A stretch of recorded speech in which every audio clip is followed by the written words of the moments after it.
Olá, meu povo! Tudo bom com vocês? Aqui é o Euro e sejam muito bem-vindos e muito bem-vinda à Semana do Escritório 300K. Nessa semana eu vou te mostrar em 4 aulas o caminho para faturar R$ 300.000 por ano com o seu escritório de advocacia, começando do absoluto zero. Gente, esse caminho costuma ser mais rápido do que ser aprovado em concursos aí tradicionais da carreira jurídica. E olha que eu tenho propriedade para falar. Eu fui concursado, corregedor público federal durante 7 anos. Nessa aula, vou te ensinar o que nenhuma faculdade de direito ensina. Você vai descobrir 6 pontos cegos que impedem qualquer advogado de conseguir novos clientes e muitas vezes não consigam faturar nem R$ 5.000 por mês. Foi aplicando tudo isso que você está prestes a aprender que eu alcancei o faturamento de mais de R$ 580.000 em menos de 4 meses. E essa foi apenas a minha parte do faturamento do escritório que eu sou sócio fundador. Essa imagem que você está vendo aí agora é do Vindi, que é o sistema que eu uso para receber meus pagamentos dos clientes. E ele demonstra quase R$ 600.000 de faturamento de 1º de fevereiro ao dia 19 de maio de 2020, isso fora alvarás e TEDs. Mesmo em uma época de crise como essa que a gente está vivendo, eu continuo ganhando dinheiro porque identifico oportunidades no mercado e crio um produto jurídico que se encaixe como uma luva nelas e ofereço ao meu público em uma estratégia de marketing jurídico ético e inovador. E essa imagem que você está vendo agora é do dia 20 de março de 2020, quando eu faturei na crise mais de R$ 30.000 em apenas um dia, vendendo um único produto jurídico de revisão de aluguéis comerciais em decorrência da crise do coronavírus. Essa outra imagem comprova um faturamento de R$ 14.000 em apenas um dia, vendendo um outro produto jurídico na área trabalhista. Todo esse faturamento foi feito em 10 de abril de 2020 com ações de pedido de liberação de saque de FGTS em decorrência da calamidade pública provocada pelo coronavírus. Viu? Isso tudo foi empreendendo e só dependeu de mim. Eu não precisei esperar publicação de edital de concurso, não tive que fazer prova, esperar nomeação, posse, nada disso. Agora eu vou te contar um pouco mais sobre a trajetória que eu fiz para chegar até aqui. Eu sempre fui um aluno, gente, sendo bem honesto, mediano. Me formei na faculdade particular aqui em Brasília, chamado Unieuro, Euro na Unieuro. Durante a faculdade, cheguei a reprovar em Penal 1. Quando eu me formei, me dediquei mais aos estudos porque precisava passar na OAB. Na prova da OAB eu reprovei na minha primeira tentativa, fui aprovado de segunda e decidi abrir meu escritório aqui no Guará, em Brasília, no subúrbio. Abri um escritório sem qualquer tipo de planejamento. Não estudei gestão, não estudei marketing, nem nada sobre como gerir um negócio. Só alugamos uma sala, eu e meu sócio, Volmar Thiago, compramos 2 escrivaninhas, colocamos uma placa na porta e foi isso. É óbvio, os clientes não vieram. E é assim, gente, que a maioria dos escritórios de advocacia fecham as portas em menos de um ano. E é bem provável que você conheça alguém que passou por isso. Talvez até você mesmo está passando por algo semelhante. Passamos, eu e meu sócio, a fazer correspondência para tentar levantar uma grana. Lembro que nessa época meu sonho era ganhar R$ 5.000 por mês. Começamos com correspondência jurídica, fizemos um bom trabalho e por sorte conseguimos 2 clientes vindos da correspondência. Se eu tivesse a mentalidade que eu tenho hoje, poderia até ter alcançado mais clientes através desses, numa estratégia de Member Get Member. Mas eu não sabia nada sobre captação de novos clientes. Além disso, gente, eu estava confortável, satisfeito, já que tinha alcançado a minha meta de ganhar ali R$ 5.000 por mês. Trabalhávamos muito, tirávamos uma graninha com a margem bem apertada, mas quando nossos 2 maiores clientes foram embora, nós quebramos com força. Tivemos que fechar o escritório de advocacia, gente. Minha situação financeira ficou tão crítica que eu tive que voltar para a casa dos meus pais. E sério, isso doeu muito em mim. Eu comecei a achar que só quem de fato conseguiu o sucesso na advocacia era quem era filho de quem era filho de desembargador, neto de ministro, ou tinha os pais ricos. Eu fiquei totalmente desmotivado com a advocacia e senti que eu tinha estudado minha graduação à toa, tinha perdido tempo. Me desiludi com a advocacia e fui fazer o que 99% das pessoas formadas em direito fazem: estudar para um concurso público. 2 anos depois, fui finalmente aprovado e nomeado corregedor público federal nomeado lá na Conab, Companhia Nacional de Abastecimento.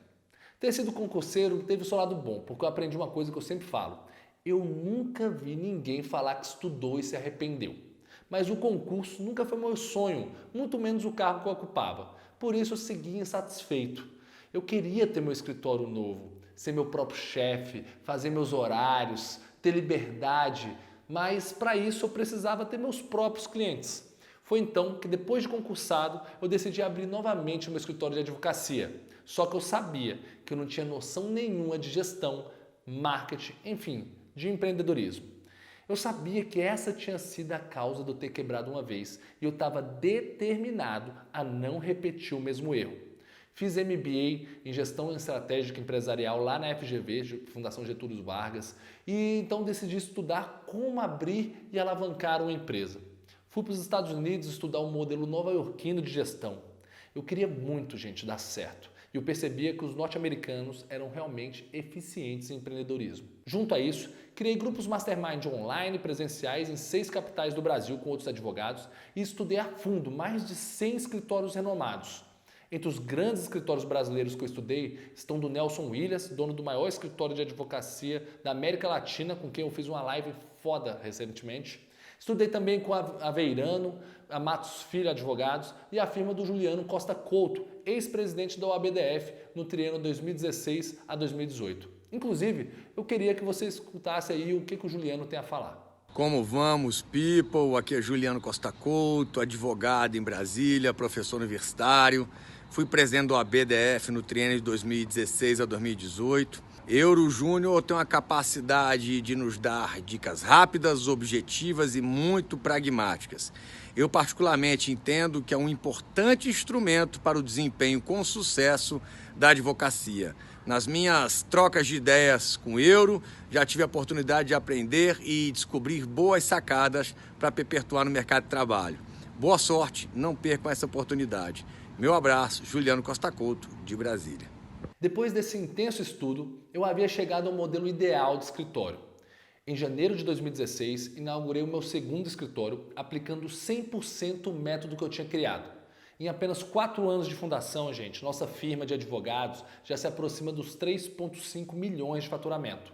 A partir disso, o meu escritório foi convidado para o ranking da Brazilian Top Lawyers, batendo 2 recordes. Eu fui o CEO mais jovem do Brasil a ser convidado para esse ranking. E a nossa firma foi quem entrou na lista, dos escritórios mais respeitados do Brasil com o menor tempo desde a sua fundação, só 3 anos. Eu gosto de empreender, gente, porque eu tenho muito mais liberdade para viver a vida dos meus termos. E o melhor, sem teto remuneratório. Se eu quero ganhar mais dinheiro, eu não preciso reivindicar um aumento a ninguém. Eu analiso o mercado, defino uma estratégia e a executo. É assim que eu faço para realizar meus sonhos. Nada me motiva mais do que isso, gente. Atualmente eu comando mais de 3 empresas, além do meu escritório Euro Araújo Soares Lima Guimarães, firma de advogados. Nas minhas redes sociais, somo interações com cerca de 3 milhões de pessoas por semana. Ministro aulas sobre gestão, ensinando como ganhar dinheiro com a advocacia e auxiliando na abertura e estruturação de escritórios. Nessa dinâmica é que surgiu a ideia de transmitir a metodologia para outros advogados. No início, eu confesso que meus sócios relutaram, pois a gente era o único a trabalhar com esse método no Brasil e ninguém nunca tinha visto uma firma que tivesse crescido 600% em 2 anos como a nossa. Mas logo percebemos que em nosso modelo de negócios não há concorrentes e sim parceiros e que ao passar a nossa metodologia para frente, poderíamos criar aliados e até sócios. Então a gente decidiu ensinar nossas estratégias realmente eficientes de empreendedorismo para outros advogados aqui no Brasil. Quando eu decidi ensinar, já sabia bem que os bacharéis em Direito não saem da faculdade pronto para ganhar dinheiro da advocacia. Foi assim comigo e continua sendo assim. E durante essa jornada, eu identifiquei 6 principais erros que fazem isso acontecer. E é sobre isso que eu quero falar com você agora. Mas antes de começar, eu recomendo que você pegue aí o papel e caneta para você não perder nenhuma dessas informações importantes. Vamos nessa? Se você já tentou montar um escritório, faliu um escritório ou conhece alguém que fez isso, sabe que todo mundo que abre um escritório sonha em ganhar bem. Então ninguém leva o escritório à falência de propósito. Isso acaba acontecendo, gente, principalmente pelas repetições desses erros que eu vou pontuar agora. Primeiro erro, e um dos mais comuns entre os advogados que querem ter o escritório, é ingressar no mercado sem uma estratégia clara de entrada. Gente, o mal do advogado brasileiro é que ele quer que todo mundo seja cliente dele. Ele não tem um posicionamento de mercado bem definido, sabe? Ele não tem um público-alvo determinado. A maioria ainda acha que deve começar a cobrar a tabela da OAB logo de cara, independente da sua estratégia. Galera, o quanto você vai cobrar vai depender do seu posicionamento de mercado. Muitas vezes, para entrar no mercado, você vai ter que cobrar valores mais atrativos ou vai ter que mudar toda a experiência do cliente, melhorando a percepção de valor dele, do que ele tem dos seus serviços. Se você fizer isso da maneira certa, você pode fechar contratos com valores acima da tabela. É aquela coisa, a Fiat vende carros para um determinado tipo de cliente, a Honda para outro tipo de cliente e a Ferrari para outro. Elas não têm produtos diferentes e seguem a mesma tabela de preço. Com a advocacia é a mesma coisa. Segundo erro, que os advogados cometem bastante, tá? É abrir um escritório e achar que vão conseguir clientes sem investir em marketing, Vai abrir e vai achar que vai brotar cliente do chão.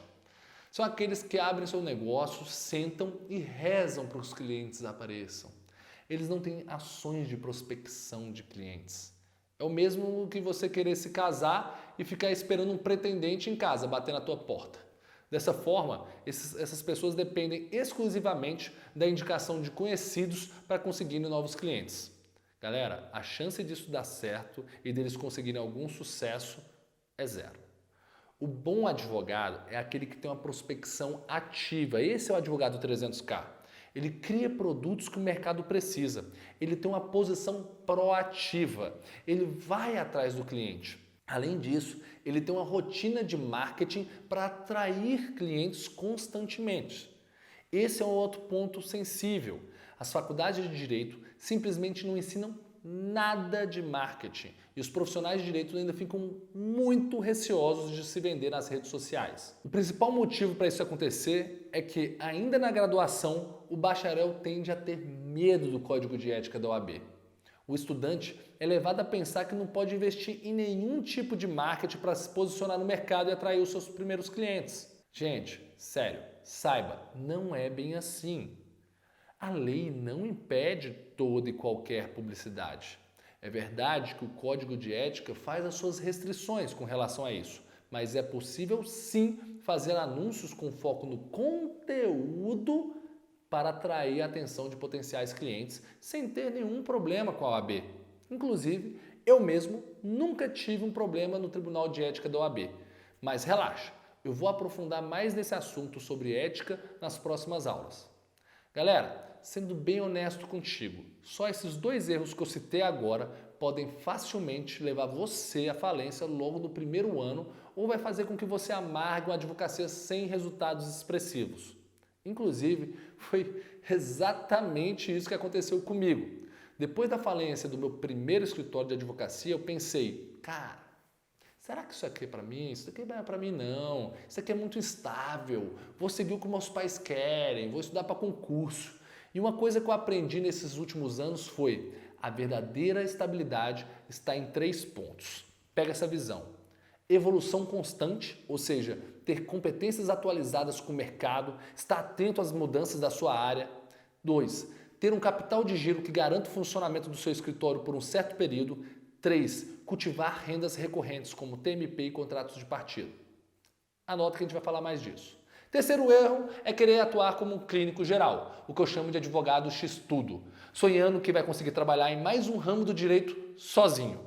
Isso acontece porque você não consegue novos clientes e aí você começa a pegar tudo e qualquer tipo de causa para ganhar algum dinheiro. Estou mentindo?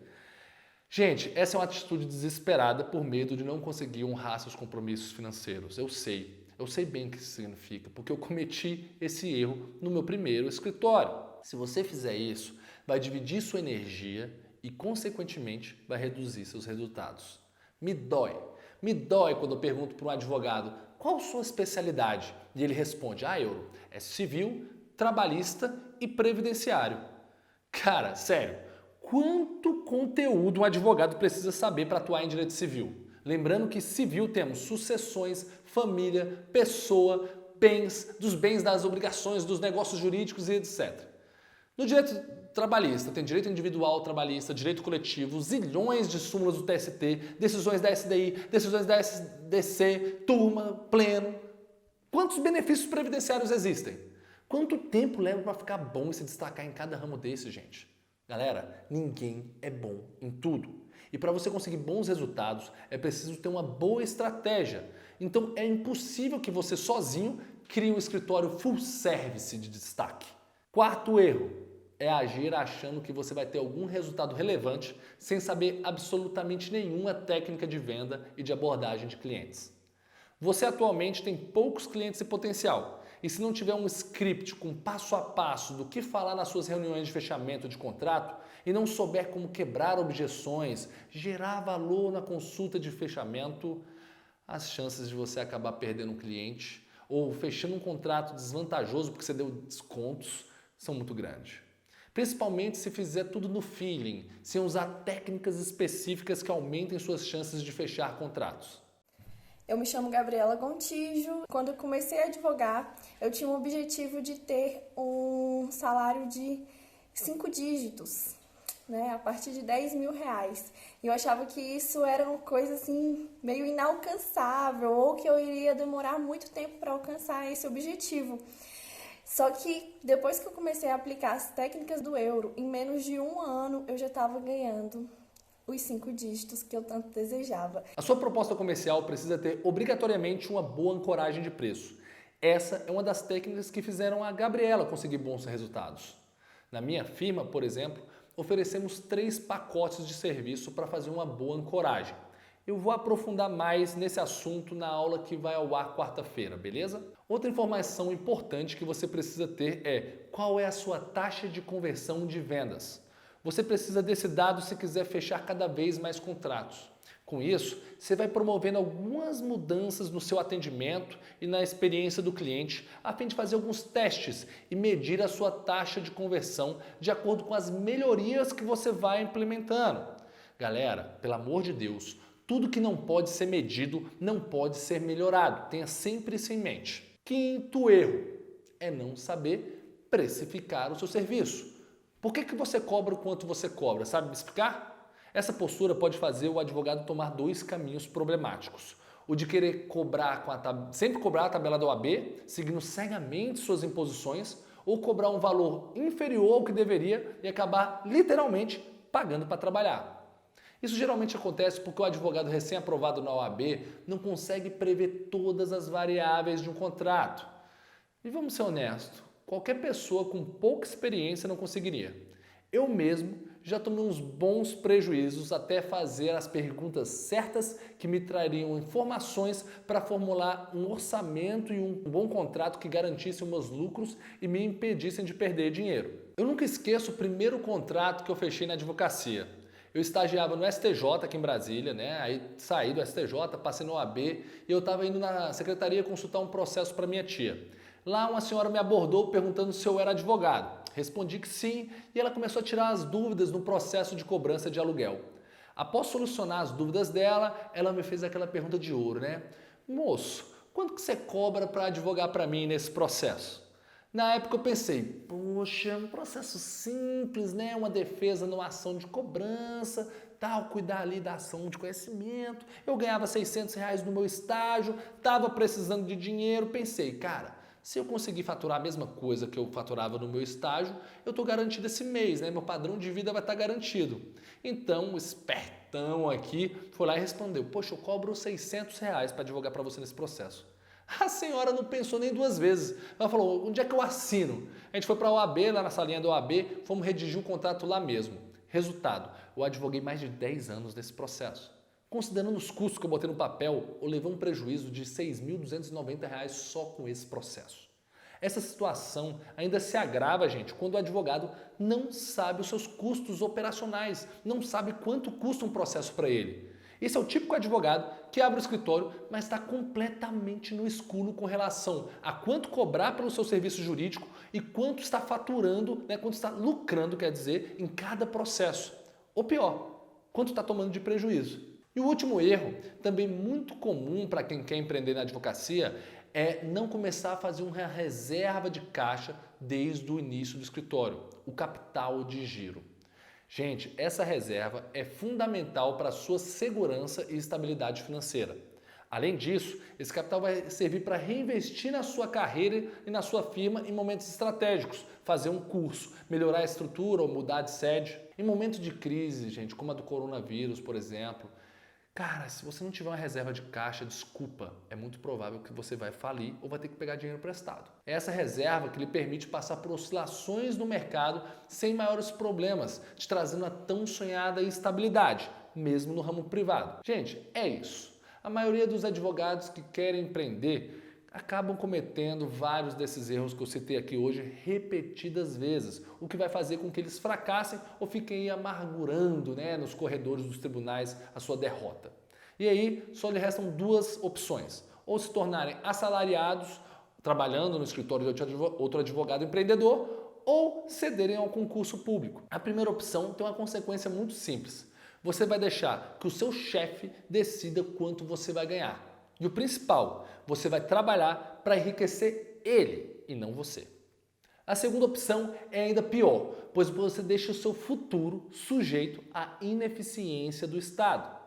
Ao decidir se tornar um concurseiro, você passa a ter que aguardar a publicação do edital, faz um esforço tremendo para decorar legislações pouco úteis, se submete a provas que na maioria das vezes não medem de verdade os seus conhecimentos e, como se não bastasse, ainda se depara com uma puta concorrência nas provas.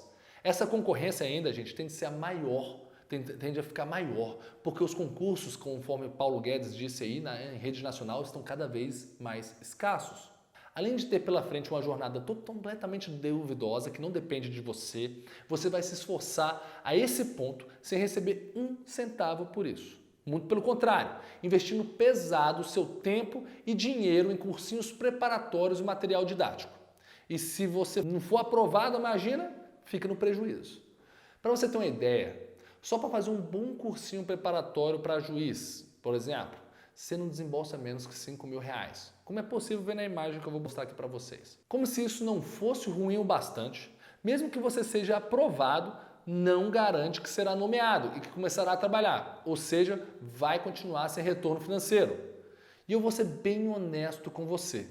Supondo ainda que você consiga tomar posse, se o concurso não estiver intimamente ligado com o teu propósito, é muito provável que você comece a ocupar um cargo com funções que você não gosta, que não tem a ver com o seu ideal de vida e ainda acabe por se frustrar com a burocracia, ineficiência e ausência de meritocracia muito comum nos órgãos públicos. Esse foi um dos motivos que mais me desmotivou na corregedoria. Eu poderia ser o melhor corregedor público federal, gente. Caprichar e dar o máximo nos meus pareceres, ser o que mais faz pareceres e relatórios em toda a corregedoria. Eu sempre ia ganhar a mesma coisa que o outro corregedor que decidiu trabalhar ali de forma medíocre e que entrega tudo de qualquer jeito. E não é só, gente. Você já imaginou ganhar R$20.000, né, lá no edital, mas chegar só R$10.000 na sua conta bancária? É mais ou menos isso que acontece com a remuneração mensal dos principais cargos do serviço público, porque eles têm inúmeros descontos. Os descontos na folha de pagamento, gente, são altíssimos e chegam em alguns casos até 50% do valor recebido. Faz as contas aí, 27,5% de imposto de renda retido, né, na fonte, mais 19% na Previdência. Mas o pior ainda está por vir, galera. Quem ingressa no serviço público hoje não se aposenta mais com os proventos integrais. Depois das mudanças no regime previdenciário, todo servidor tem que se submeter ao teto do INSS, que é de R$ 5.839, independente de quanto ele ganhava antes, como é possível ver no decreto aqui, que eu vou botar também. Por isso eu afirmo sem medo de errar, a era de ouro do serviço público acabou. Os principais motivos disso são a redução do poder de compra dos salários, mas a dificuldade de conseguir reajuste está tudo congelado, somado à enorme perda salarial quando o próprio servidor se aposenta. Gente, foi por isso que eu larguei a corregedoria no dia 9 de julho de 2020, mesmo durante a pandemia, para me dedicar 100% ao meu escritório e ao empreendedorismo. Quem me acompanha aí nas redes sociais viu, não é balela, é fato. Quantos milhões de pessoas seguem a boiada para estudar para um concurso? Eu mostrei com a pele em risco, skin in the game, que eu não tenho dúvidas que a advocacia privada pode te dar os melhores resultados do que o público. Bom, galera, é isso. Chegamos ao fim dessa primeira aula e não fica triste, porque quarta-feira vai ao ar a segunda aula da Semana Escritório 300K. Nela, eu vou te mostrar como resolver todos esses erros que eu falei hoje de forma simples e te aproximar ainda mais de faturar R$300 mil por ano com o seu escritório. Marca aí na sua agenda e não perca a aula de quarta-feira que vai ser foda, beleza? Queria te lembrar também que todas as aulas da Semana Escritório 300K saem do ar domingo agora.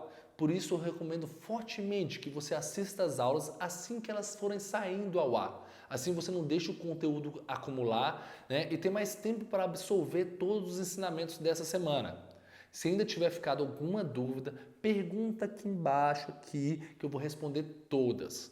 Muitas dessas perguntas que vocês colocam aqui embaixo, eu vou responder em vídeo no meu canal lá no Telegram. Então se você ainda não está no canal, cara, clica no botão aqui embaixo e entra lá, beleza? Se quiser mais conteúdo sobre empreendedorismo para advogados, me segue lá no Instagram e no YouTube também. Tá tudo certo? É isso, gente. Vejo vocês na quarta-feira. Espero que tenham gostado. Até lá!